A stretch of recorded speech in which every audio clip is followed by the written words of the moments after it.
What is up, everybody? Welcome back to the Rest Hold Podcast, episode 64.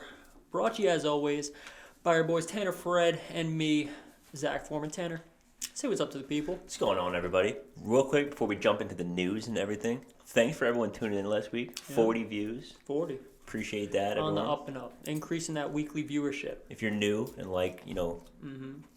within an hour of wrestling content to watch once a week, please consider subscribing. It does mean a lot to us. It does help a lot.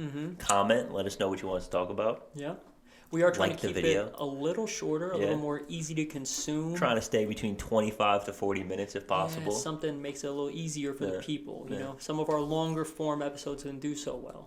So shorter seems to be doing positively. Yeah. So especially with the good thumbnails, talking about Bray, things of that nature. So it's not clickbait. And we did talk about Bray. We did. We did talk about Bray. So with that said, let's talk wrestling. Let's talk wrestling.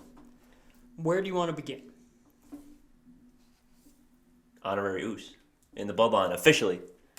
His own shirt. Maybe the best current character in wrestling. So it was funny because they did a really good job with it. Yeah. The whole story of Sami Zayn, where it started, where he was just like doing a little bit, kind of knocking on the door, saying, "Hey, oh, I acknowledge you, Roman, my tribal chief, blah blah blah." And then week by week, it kind of got a little more intricate. He kind of started getting more involved. And now here we are. Now here we are in the Bloodline. Despite Jay not wanting it. Jay not wanting it. I love that everyone else is fired up. And Jay's pissed. Yeah, but no.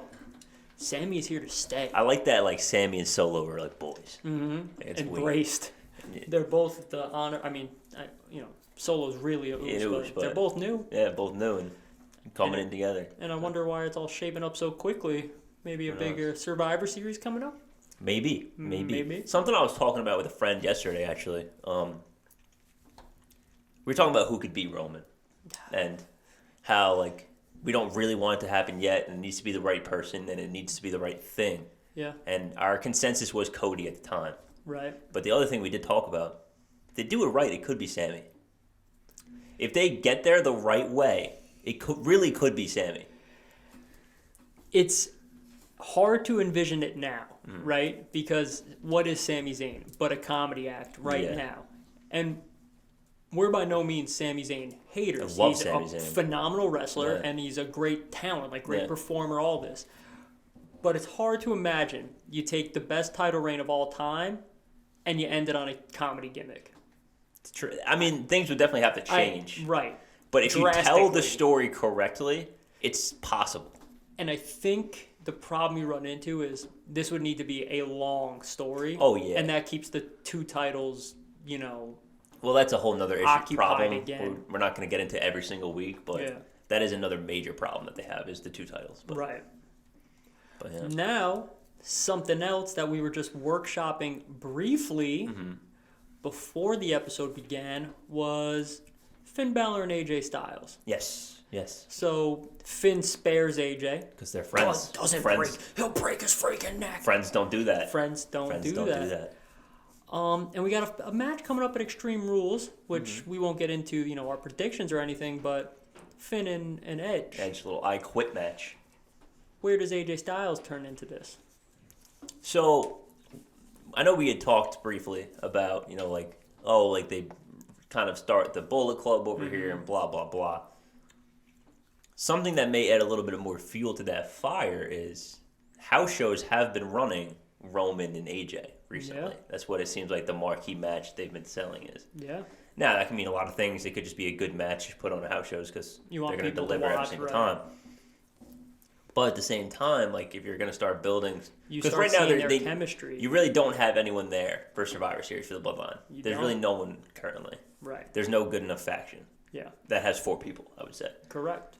So, if you want to start maybe workshopping the Judgment Day to somehow include AJ, maybe get another stronger member than Dominic. This would be the way to do it. This is a good way to do it. And we're War Games, which is announced. I don't know if we spoke about it last week. I think that it's going to be War Games instead, and that's 4 people, right? It is 4, or traditionally has been 4. So you're looking at what I'm anticipating. This is us booking ahead.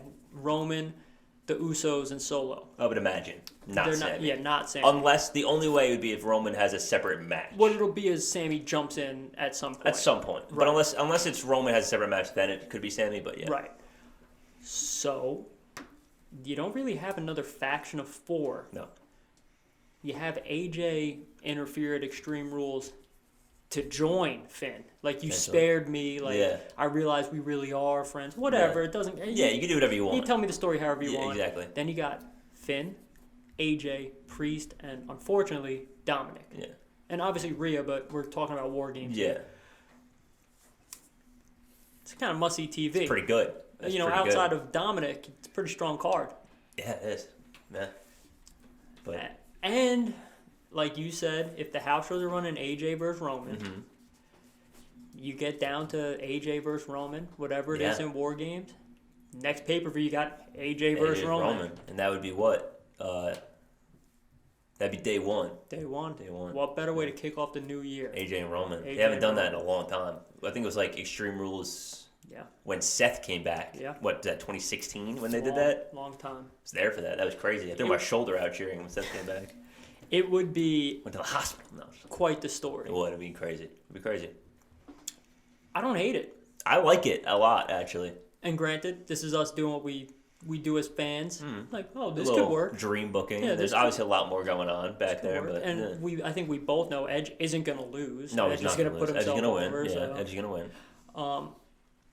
So I don't know. I don't know if we'll get there, but if the stars align... Something to look ahead to at potential opportunities. And just as like a not even building strictly for Roman, aspect, if you just have AJ join Finn and, for lack of the better term, it's like you got the Bullet Club going. Yeah.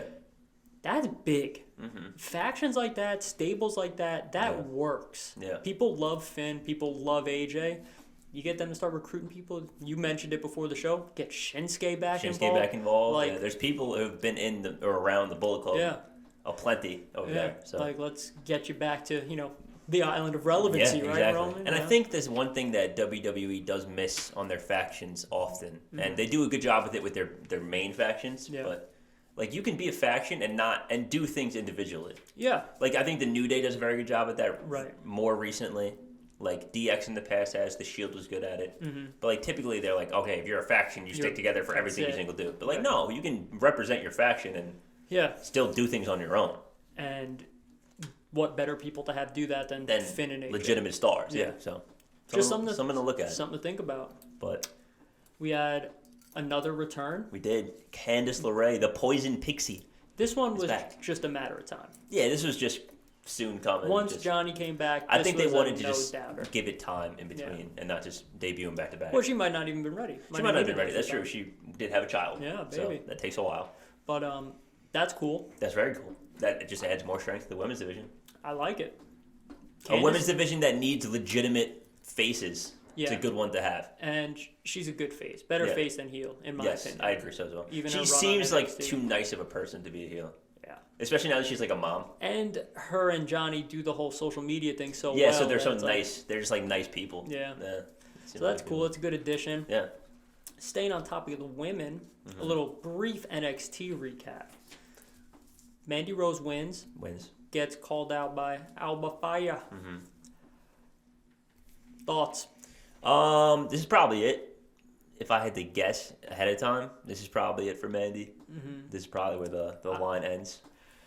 We've said it once or twice before, but I think this is really it. She is a far better wrestler and performer now since her time on NXT. Absolutely. I think she has kind of gotten everything she can get out of the second run. She has a legitimate faction. Yeah. Toxic Attraction's very good. Yeah. Take the belt off her, keep her off TV for, I don't know, a month, and then just bring her up. Don't even keep her off TV, just bring her up. Yeah, even that, yeah. Welcome back. Welcome back to the main roster, Mandy Rose. And bring the whole Toxic Attraction. Bring them all. Something I just thought about. Yeah.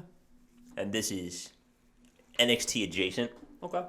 But speaking of factions and taking them off TV and bringing them up and, War Games, and of course, the gears start turning.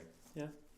We haven't heard much from a certain faction that has left NXT yet to debut. Legado del Fantasma is still out there lurking somewhere. with nothing to do. And I'm not saying they're throwing him to the tribal chief. No, I would be hard-pressed to imagine that's where they debut. I'm just saying, that's just another strong faction just hanging out, not doing anything. Would that be the worst thing to have against Judgment Day? I think the problem Day? with them is that they're perfectly aligned with Judgment Day. Yeah. And I think that's where they're kind of hesitant right now, is that they're not in style, but in members are so similar. Right. It's literally 3 men and a woman. And it's very clearly a leader and not a leader, and then the woman, I think and this is, I guess, an unfair thing to say because they did just fine on NXT, but on the main roster, the size disparity between the tag team of I agree. Joaquin, no, you're right, and I forgot Del Toro now, Cruz Del Toro. The size discrepancy on Raw might jump at you a little bit more than it does on NXT. I agree with you 100%. Mm-hmm. But I think they're also so talented. Like, they're so clean and fast with everything they do that I think you can survive at first you'll be like, okay, this is weird. But then you see them get in the ring a couple times, you're like, all right, they're fine. Yeah. So that's probably true, because, I mean, like, I know we always say it, and I know this is, like, a nitpicky example, but, like, Ray did fine. Right. Ray did fine on his talent. We're also talking about one of the greatest luchadors of all time. Greatest luchadors. And I'm not saying that they're on that level, but they're similar enough where they'll hold their own even at their size. Mm-hmm. Yeah. And Santos wrestles kind of big, so I think that will carry them a little bit. Well, Santos isn't who I'm worried about. No, I know, obviously. But I'm just saying, like, it's not like they're all, like, totally undersized, just, like, quick guys. I mean, it also is if the crowd takes to you, because they take to AJ Styles is a little guy. Exactly. You know, like AJ Styles isn't walking tall. Yeah. Adam Cole wasn't walking tall. Yeah, exactly. You know, so exactly. It's just if they like you. Like Daniel Bryan, another perfect example. Love Daniel Bryan. So. Kofi. Yeah. It's not that Kofi's like that short, actually. No, but he's small. Yeah. He's similar style. Yeah. So. Something to keep an eye on. Something to keep an eye on, indeed. Yeah. Thinking about NXT. I think NXT's weird right now. It is, and I'm just kind of thinking that I kind of want to see the Creeds on the main roster. I think I know their promo could use work. They have a story to finish first. I'm aware of that too, but I want to see them start rolling with the big boys. I think they can hang. I think they hung with what's it called? Viking Raiders. Yeah, absolutely did, but I think they could. And not that the Viking Raiders are very good. Oh, very good. Yeah. But I'm saying I want to see them maybe the Street Profits before the Street Profits are done. See him maybe. Yeah, that's another one that just kind of stuck together, right? You know, that seemed, and this is maybe. You think that was a Vince thing? This is trying to be an inside baseball kind of thing. Yeah, maybe it was Montez going solo was a Vince idea. Maybe. Because Montez has the look. No, he does, and he's talented enough to do it. And Montez in the interviews, well, you grow up, you want to be champion. Yeah, exactly. Not one of the champions. You want to be the champion. I think also more than anything is just the timing isn't right now. There's too much going on. There's one belt. One belt. IC is booked out. Mm-hmm. He's not beating Bobby. So, like, the timing on it isn't good. Yeah. So I think it's better just keep them together and do what you can with them and then break them up when you need to. Maybe Rumble season. Move that into, like, a Mania feud. Have them split out the Rumble. Have somebody toss somebody out. And then have them out. fight at Mania. Yeah. That's perfect. So, that's a great undercard match. Fantastic. Boy. Especially with 2 nights. It has to get on the card. That could open either night. Fire. Yeah, it'd be sick. Yeah. So. I mean, and that's great for both of them. Yeah, it's awesome for both of them. There you go. Man, look at us booking. Fantasy booking. Yeah. I guess kind of talking about the stacked IC picture. Yeah. We got ourselves a match announced for Extreme Rules. We do. Let's talk about that card briefly. We're not going to give predictions. That'll be next week's episode, so tune in for that. But just how it's shaping up right now. It's just one of the strongest cards we've seen in a long time. Right, so we already kind of mentioned that Edge and Finn are facing each other. Yeah, it's an I Quit match. That'll be a good match. That'll be good. But we got a few matches announced this week. Yes. Starting with the strap match. Strap match, Cross and Drew. So, before we get into this match, WWE led us astray. 9:23 at 9:23. It's a commercial. It was a commercial. Yeah. The Drew McIntyre and Karrion Kross segment ran until like 9:21, and I was like, "Oh, they're not going to give us anything." No. Then it gets to 9:22. It's on a commercial. I'm like, they're not getting back for 9:23. 9:23. I believe they played the music again, and I heard there was another QR code. Yeah. But I don't know what it said. I didn't look at it actually. Let's look. Wasn't it the QR code for what's it called? The T-shirt? No, it took him to Monday Night Raw, right? It was the location of the following Raw, I believe. Was it? I believe that's what it was. Let's see. Mm-hmm.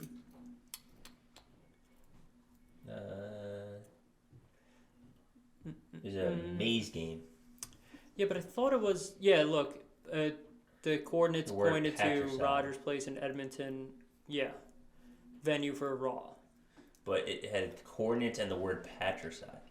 Right. Interesting. I mean, What is this? I don't know. Is it Bray? What is this? Again, we kind of talked about this last week, but by all accounts, it seems like it's when Bray comes back, not if. So if they're doing all this, it's got to be for something good. They're obviously not doing it for Cross. That theory is dead because Cross was out there. I know a lot of people now have linked it to Alistair, a.k.a. Malachi. I know he got his release. No, he didn't. Didn't he? No, he said that was crap. So he's still in the roster. He's still in AEW, technically, I believe. I thought he asked and got his release. I heard that people had said that, and then he said that's not what happened. This isn't great podcasting. We should have been up on this. I'm pretty sure he had said no. Okay. Regardless, that would make no sense for WWE then. Yeah, that's what I'm saying. Why would WWE do Yeah, no, he said he'll be back soon. Yeah, he's not gone. Yeah. Okay. He's still on. So that makes no sense. Yeah, he hasn't been released. They're not going to do that. Yeah, it's not him. It's got to be Bray. Has to be Bray. Got to be Bray. Yeah, there's just... I'm concerned. Because, well, one, not that you need to debut him soon. That's not what I'm trying to say. But you do need to progress this to the point where I don't become bored just looking at QR codes every day and listening to White Rabbit, the song. Don't do the freaking hacker thing again. Don't do the hacker thing. Don't do Veer. Yeah, Veer is coming.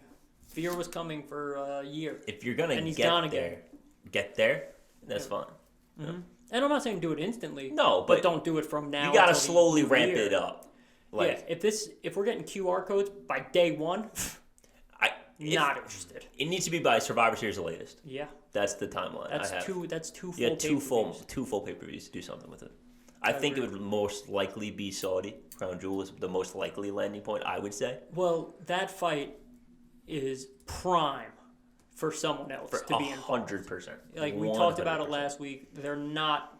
Logan Paul has 0% chance of dethroning Tribal Chief. 0 chance. So let's move on. And what better way to move on than have Bray Wyatt or The Fiend, whatever he comes back as, pull Logan Paul into the nether realm. Yeah, literally. Like, never see him again. Literally. Like Scorpion. Yeah.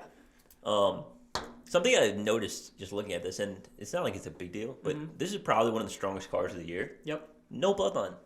Not a single member so far. I think that is a testament to the guys and girls putting on the shows they need to be. I think this is a testament to how good the roster really is. I know people like crap on in the releases, and it's starting to fill back in with people coming back, but this roster is super deep.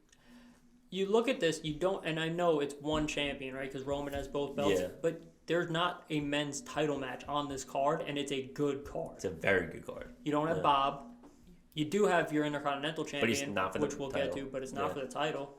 So that's a testament to a strong roster. And no tag teams. No tag teams. I think they'll probably throw one more match on this. I think. Yeah, I don't know who's... I don't know. Maybe something for Bob. Maybe... Again, we're short on time because this is next week. We could get... I think we'll get a tag team match scheduled for Monday. Yeah. With like... or maybe just one-on-one. Like... I can't think of his name. Like Johnny in Theory. Yeah. Something involving them. But other than that, I don't see anything else happening right now. All right. So... But... After that long tangent... Yeah. Strap match.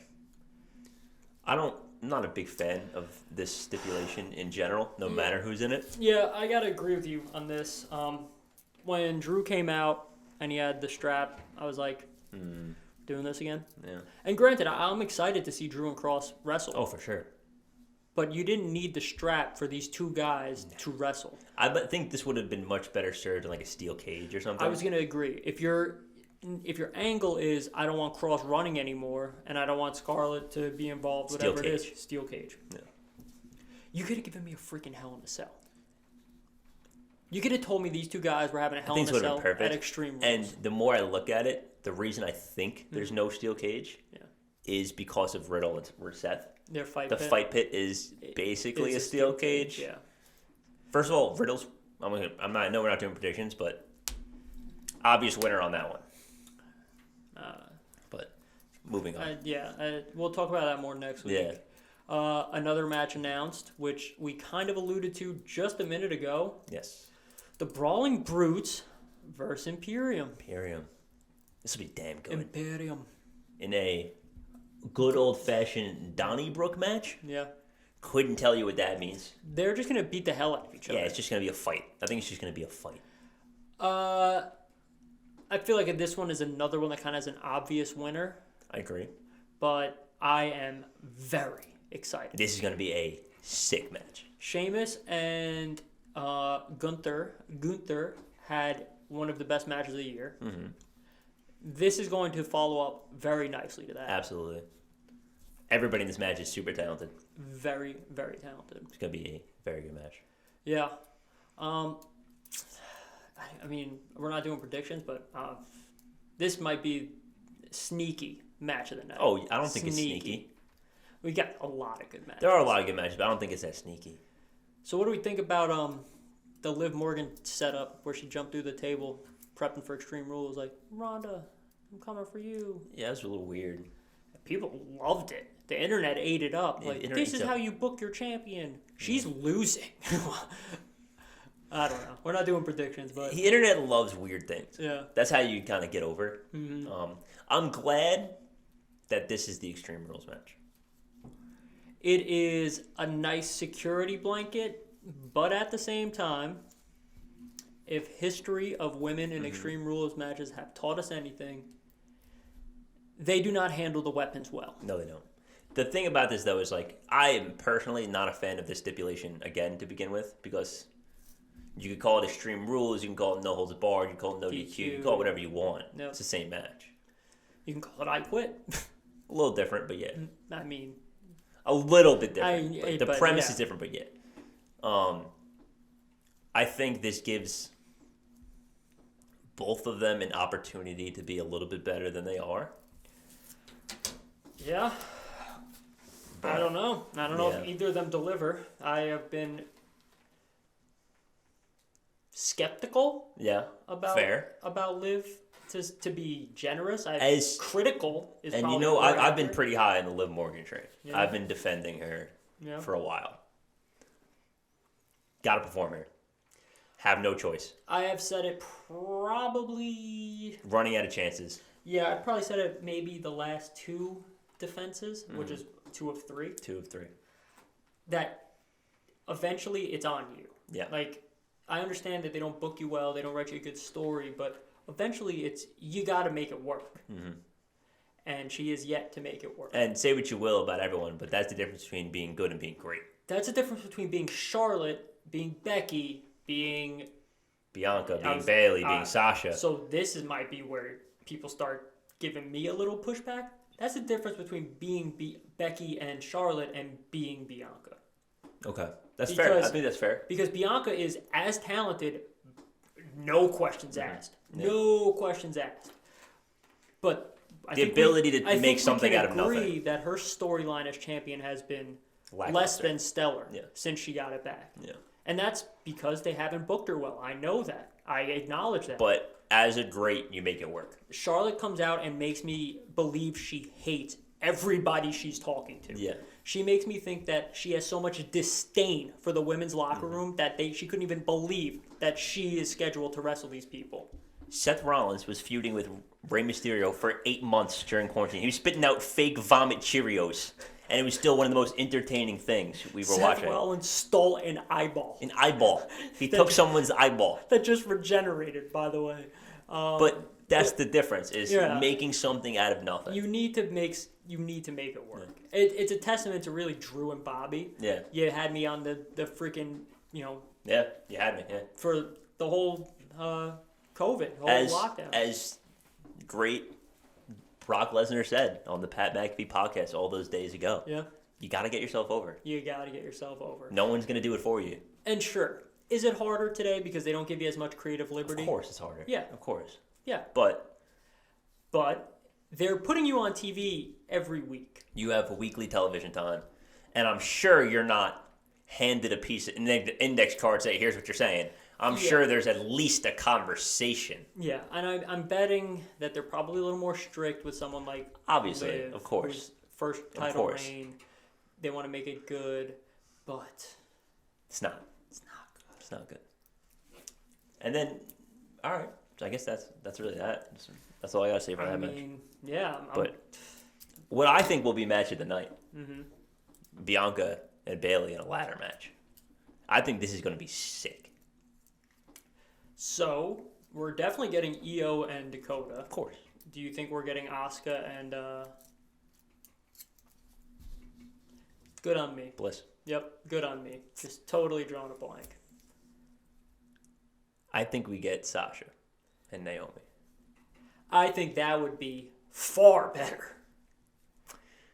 I don't know who wins as a result of that. If they come back, it's Bianca. Okay. It has to be. Does it? Yes. Yes. Does it? Yeah, it does. Does it? What's your argument? They come back and they hate Bianca because she was champion? No. It's a very simple, Yeah, that's stupid. There's no story for that. They can jump both of them. That doesn't mean Bianca has to win. I think... Here's why I hope not. Mm-hmm. I think... this is total fantasy booking, so I understand how far-fetched this is about to sound. If you could find a way to get them back and give them the belts, and then somehow tie Liv Morgan into this and get a Survivor Series War Games winner-take-all between Damage Control and whoever the fourth is feuding with Liv at the time, or Ronda at the time, whoever it ends up being, I think that'd be crazy. Again, that is super far-fetched.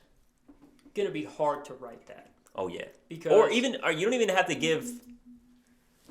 Because who's the champ? The tag champs is Io and Dakota. Yeah. So even just do a winner-take-all that way. Like Sasha and Naomi don't even have to have it. Because, you're not that far away from it. I don't think it's as hard to write as it seems. If Sasha and Naomi come back, that's hard to write. Why? A winner-take-all. Why? Because who's partnering with Sasha and Naomi? Bianca. Why? Why not? Why? But they're still You just told me... You think they would come back and just jump Damage Control? They're coming back as faces after what they did? But you gotta understand what the public perception is. The public perception is that they did the right thing. The overwhelming public perception is they did the right thing. Yeah, but you don't come back face. You can't bring them back heel. Absolutely. No way. Sasha's the best heel in the business. I agree. But they come back, they're getting a pop no matter what. Yeah, no matter what you Sasha want. Gets a pop as a heel all the time. But they're gonna get a face pop. 100%. It's 100% they're getting a face pop. I just hate the idea. I hate it that they come back and are face with 100% Bianca. They're coming back as face. I hate that. They're definitely not coming back heel. No shot. Oh, you're probably right. Yeah. I hope they don't come back. Keep them off. I don't want. Speaking of Sasha, she just changed her name on Twitter. To what? Took her real name, Mercedes Renato. I don't know. She took Sasha Banks out of her bio and out of everything. I don't put too much. I don't read too much of that anymore. Kyler Murray removed all the Cardinal stuff, and now look at him. Yeah, well, COD season coming soon, so bet the unders on Kyler. Yeah. We're a multi-sport. Yeah, multi-sport podcast. But yeah, I don't know what happens with that. I think there's a lot of situations that could result in different outcomes. I know how generic that sounds. Yeah, before we start running long, how long are we going right now? Show me real quick before I get into this. We're at 30. All right, real quick. Yeah, maybe like 4 minutes. We didn't do an outside the ring. Okay. And by all accounts, CM Punk is done. Oh, he's done. He's done. He's probably wrestled his last match ever. I mean, this guy It's done. I am a noted CM Punk hater. Well noted. I gotta imagine there's a lot more of me now. Oh, yeah.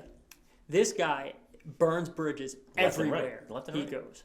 Yeah, did WWE maybe book him poorly or mistreat him at the end? Sure, whatever. Probably. I'd even say probably. Right, handle it like a professional. Yep. Okay, whatever. Everyone's on your side. Pipe bomb's awesome. You still have a little bit of a run after that. Yeah, but Summer Punk's after that, But then you go, okay, cool, all good. Yeah. What are you doing? I don't understand what the gripe is with AEW. I really don't get it. Like, what are you doing? I know, apparently, allegedly, he had issues with something that Hangman had said at one point. Yeah. But is that what really set off this powder keg for this to spiral this far out of control? Dude, I cannot believe it. This guy had, and I'm sure he's fine. I'm sure he's made plenty of money. I'm sure he doesn't have to work. World champion. Yeah. You were champion. What was the problem? Let them talk because the boss said, you know what? That's fine. You're champion. You're champion. Who cares? Like, I don't know. I got to think that everything this guy says now is just you are unhappy no matter where you work. Yeah. No matter where you work. If I don't get every single thing I want the way I want it, I'm pissed. The audacity and the hypocrisy of him saying, like, oh, it's just a bunch of friends who booked the show they wanted to be booked, and if you're not one of the boys, blah, blah, blah. But here's the thing. Buddy, you're doing that. You just don't have the power. Yeah. Like, you would do it. And here's the thing, too, that, like, that's not a new thing. No. That's been the last year and a half. Yeah. So I don't know what AEW product you were watching before this that you thought it was somehow you're going to show up and the whole show is going to be different. Shift the yeah, landscape. you're going to shift the landscape of AEW, but that's crazy. Yeah. That's crazy to me. Also, I lost my train of thought. Not good. Not good. Not good. Yeah. Oh, got back. it. Right back. Not as big of a deal as you think you are anymore. No. First of all, you're not the draw you used to be. You're not Roman. You're not Seth. You're not even Jericho. You're not even MJF. You're not MJF. MJF is a monster draw. Burying to you. Oh, yeah. And it's got to kill him. I think that's what it is. And I don't know. I'm not even going to pretend to be in the mind of the guy. Yeah. But you took your 8-year break or whatever it was. You went to try to be a UFC fighter. You got buried. And more credit to you. I'm not stepping in there to get my ass kicked. You got embarrassed. Right. I'm not doing that. So this is me being a critic. Yeah. You get endlessly ridiculed for that now. You got everybody disrespects you about it. Like, it's unbelievable.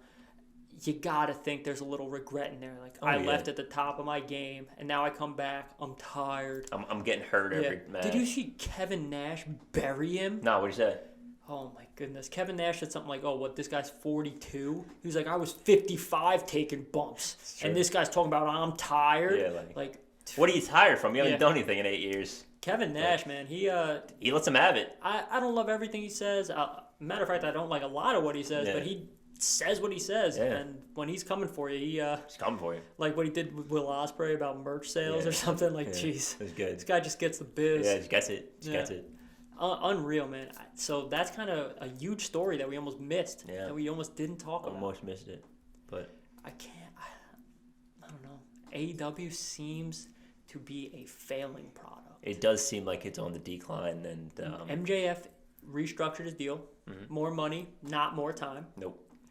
He's still going to WWE. I think so. I think he is jumping ship so immediately. Fast. I think so, yeah. Kenny sent out feelers to WWE. Are you interested? I don't think that'll ever happen. No. But I also think Kenny's on his last legs anyway. Yeah. But this is more of your guys are looking to get The out. boys are looking out. They said that the Young Bucks did. Again, this is all dirt sheet stuff. Nobody's confirming. And also, I think the thing that people are going to read into this so much, and we are a little bit, it's also just to see your worth for contracts. Yeah, if WWE is willing to pay me this. Pay me $5, will you pay me $6 to keep me? Or they're willing to give me $5 to pull me, you're only giving me $2 here. To keep me, at maybe least, $4. Yeah. Meet me somewhere, yeah. Which is fine. That's absolutely fine. That's how things work. That's contract negotiations. Life. That's just how life is. But boy.